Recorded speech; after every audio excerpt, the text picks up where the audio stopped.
Le départ de la MINUSMA est un soulagement pour le peuple malien parce que la MINUSMA n'était pas affûtée pour régler la situation du Mali. Parce que c'est une mission de paix, donc elle n'était pas adaptée à une situation aussi violente, conflictuelle et volatile. Donc je me réjouis parfaitement du départ de la MINUSMA. Je pense que ce départ ouvre la voie à nos dirigeants de s'exprimer sur le terrain parce qu'il n'y a plus de restrictions.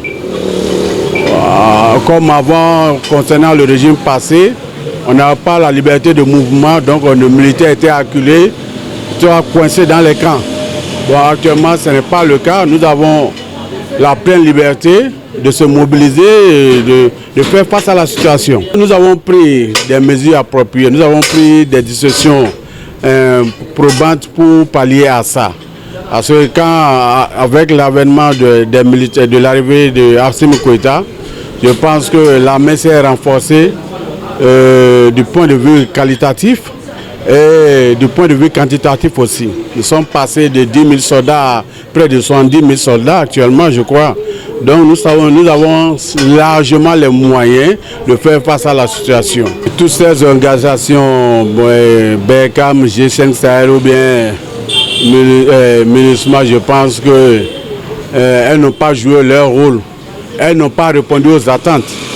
Parce que, disons, une insécurité qui était résiduelle dans les années de 2013-2012 s'est généralisée progressivement avec l'arrivée de la MINUSMA et consorts. Donc, ce que nous allons vous dire, c'est que ces missions, ces organisations ne sont pas adaptées à la situation.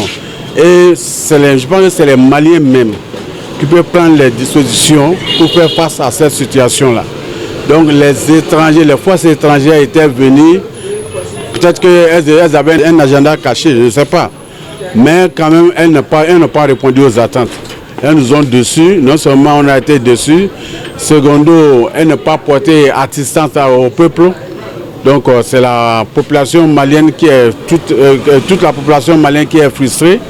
Donc je pense qu'il est temps qu'elle rentre ces organisations. Parce que 10 ans de présidence avec un résultat zéro, je pense que cela ne vaut plus la peine de les maintenir là. Je pense que la sécurité d'un État doit primer sur la démocratie. La démocratie dont on parle, soit la liberté des consorts là, je pense que la démocratie n'est pas une religion. Donc, s'il n'y a pas de sécurité, il n'y a rien. Nous allons mettre tous les atouts. Nous allons engager toutes les dispositions nécessaires pour ramener la sérénité dans notre pays. Donc cette affaire de Wagner, d'abord même eux-mêmes, ils ont Wagner, ils ont un groupe là, américain, je ne connais pas le nom, mais c'est un groupe aussi, ils ont fait appel à ce groupe là en Irak.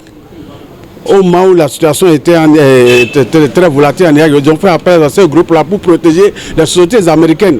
Maintenant, ils ne veulent pas nous aider. Et nous avons fait appel à la Russie. Nous avons une coopération bilatérale avec la Russie. Il n'y a pas de Wagner au Mali. Et même ça, tous les juifs sont en train de dire Wagner, Wagner. Ils n'ont jamais montré un soldat Wagner qui est tombé sur le champ de bataille. Non.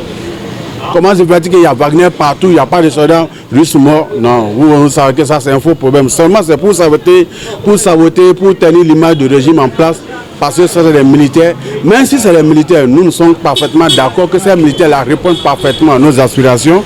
Et nous sommes d'accord que la démocratie, c'est que si les autorités en place répondent à la volonté du peuple, moi je pense que c'est la démocratie. Donc ces militaires répondent parfaitement à notre volonté. Donc moi je ne peux que les féliciter et de continuer dans ce sens.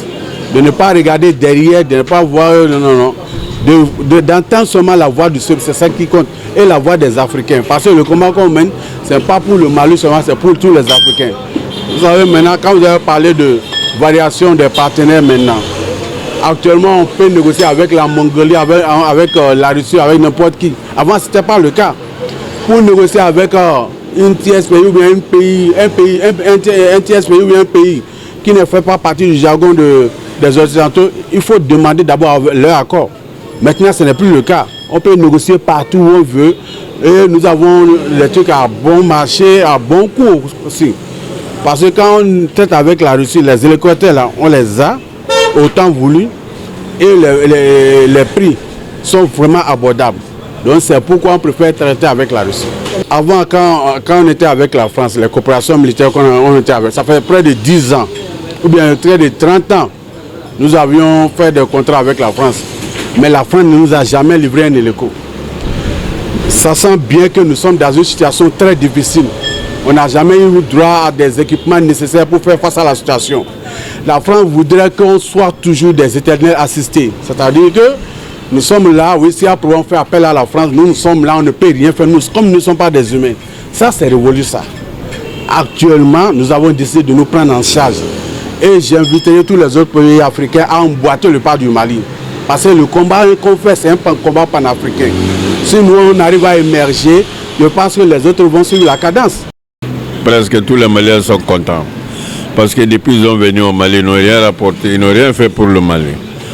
Nous, les Maliens croient qu'ils sont venus sécuriser la population, sécuriser les territoires, mais au lieu de sécuriser les territoires avec la population, ils se laissent faire comme rien ne passe. Il y a les djihadistes qui viennent devant eux, ils laissent faire ce que les djihadistes veulent. Donc leur arrivée au Mali, ça n'a rien rapporté que des pertes seulement pour le Mali. Pertes humaines, pertes tout. Ils ont perdu tout, le Mali a perdu tout pour eux. Donc s'ils sont partis, c'est ça que le Mali même veut. Quand ils sont partis, c'est entre nous, on va négocier entre nous-mêmes. Hein? Il n'y a pas de djihadistes au Mali, il n'y a pas de terroristes. Ce sont les Occidentaux qui les poussent. Sinon, ce sont les populations maliennes même qui font ça. Tu as vu? S'ils partent, on va s'entendre. S'ils ne sont pas d'accord pour s'entendre, pour négocier, on va passer par la force. Il y a l'armée malienne qui est là. Et il a tous les moyens pour sécuriser le territoire malien aujourd'hui, grâce à la Russie. Hein? Nous sommes partenaires avec la Russie, avec la Chine. Hein? Les autres pays là, ils trompent les Africains. Ils viennent prendre les ressources maliennes, les ressources africaines pour prendre, pour manger. Il ne faut rien pour eux. Hein? C'est ça que nos dirigeants ne connaissent pas bien. Même s'ils connaissent, ils ferment les yeux pour ça. Mais comme le Mali a commencé à faire ça, je crois que toute l'Afrique sera réveillée pour ça. Ils n'ont rien fait au Mali, rien. Ils ont venu mélanger les peuples maliens seulement. Ce qu'ils ont fait au Rwanda là, hein? Tutsi contre Hutu là, c'est ça qu'ils voulaient faire au Mali, Peul contre Dogon. Et les Maliens, nous sommes bénis. Le Mali est un pays béni. Hein? Nous, on a la tête pour voir tout. Ce que les Français voient là, nous, on les voit plus que ça. Avant l'arrivée des Français en Afrique là, pour coloniser là, le Mali avait sa propre civilisation, propre monnaie, propre habit. C'est ça qu'ils oublient. Nous sommes partenaires maintenant avec la Russie et la Chine. Mais déjà, c'est depuis les années 1960. Quand Modibo Keïta est venu au pouvoir, il a pris le pouvoir là en 1960. Le 20 janvier 1961, il a dit aux Français de prendre leurs valises à rentrer chez eux d'Ardar. Ils sont remplacés par la Russie. Nous, quand on était à l'école là, nos cahiers là, nos bics là, tout vient de la Chine. Fabriqué en Chine, vente au Mali. On nous a offert ça, cadeau. On étudie, on écrit sur ça. Il n'y a pas de Wagner. Nous, on ne connaît pas Wagner. Nous, on connaît la Russie. C'est la Russie. Si c'est Wagner et ils parlent Russie, ce sont les populations, ce sont les citoyens russes. Le Mali ne connaît même pas les Wagner. Et c'est la France, là, les Occidentaux qui disent, oh, les Wagner sont là, ils sont au Mali, ils sont en Centrafrique, ils sont là-bas au Niningala. Tout ce qu'il faut là, c'est faux. Ils ont eu honte.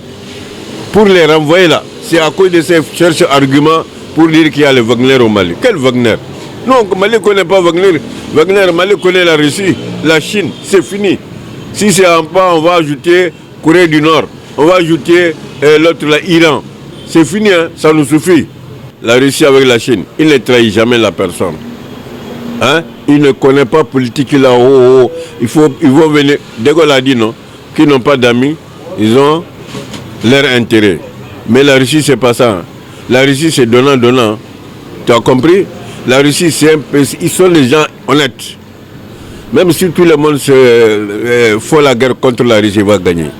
Parce que leur cœur est ouvert. Et les Français, ils cherchent à troubler. Ils ont quand c'est au Rwanda là, c'est eux qui ont... C'est eux qui ont... Ils ont tué tous les Rwandais là-bas. Entre Hutu et Tutsi. Donc ils veulent faire ça au Mali. Le Mali, ils sont plus malais que les Français, que les Occidentaux. Hein? C'est qu'ils voient, le Mali voit plus que ça.